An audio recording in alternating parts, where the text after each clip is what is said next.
അപ്പോൾ hi friends, ഇന്ന് നമുക്ക് കുറച്ച് നല്ല എംബ്രോയ്ഡറി വർക്ക് വരുന്ന കുർത്ത സെറ്റുകൾ കാണാം കേട്ടോ. അപ്പോൾ 3 പീസ് സെറ്റാണ്, പാൻറ്റും ഷോളും ഉണ്ടാവും. അപ്പോൾ കുർത്ത എല്ലാം തന്നെ റയോൺ മെറ്റീരിയലാണ്. അതുപോലെ തന്നെ ഷോള് ഇതുപോലെ നല്ല വർക്ക് വരുന്നൊരു ഷോളാണ് കേട്ടോ. ഫസ്റ്റ് വരുന്നത് ബ്ലൂ കളറാണ്. സെക്കൻഡ് വരുന്നത് ഇങ്ങനത്തെ ഒരു നല്ല ഭംഗിയുള്ളൊരു ഗ്രീൻ കളറാണ് കേട്ടോ. അപ്പോൾ എല്ലാത്തിലും വൈറ്റ് കളറിലാണ് എംബ്രോയ്ഡറി വർക്ക് വരുന്നത്. അതുപോലെ പാൻറ്റിൻ്റെ താഴെയായിട്ടാണെങ്കിലും ചെറിയൊരു ലേസ് പോലെ പിടിപ്പിച്ചിട്ടുണ്ട്. തേർഡ് വരുന്നത് ഇതേപോലത്തെ ഒരു കളറാണ്. ഇതൊരു പിങ്ക് എന്ന് പറയാൻ പറ്റില്ല, പിങ്കും ചന്ദന കളറും കൂടി ചേർന്നൊരു മിക്സാണ്, അങ്ങനത്തെ ഒരു കളറാണ്. ഫോർത്ത് വരുന്നത് നല്ല ഒരു പിങ്ക് കളറാണ് കേട്ടോ.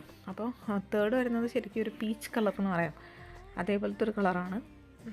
ഫോർത്ത് ഒരു നല്ല പിങ്ക് കളർ. ഇതെല്ലാം തന്നെ നമുക്ക് സ്മോൾ സൈസിലാണ് അവൈലബിൾ ആയിട്ടുള്ളത്.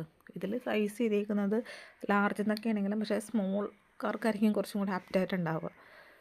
അപ്പോൾ സ്മോളാണ് സൈസ്.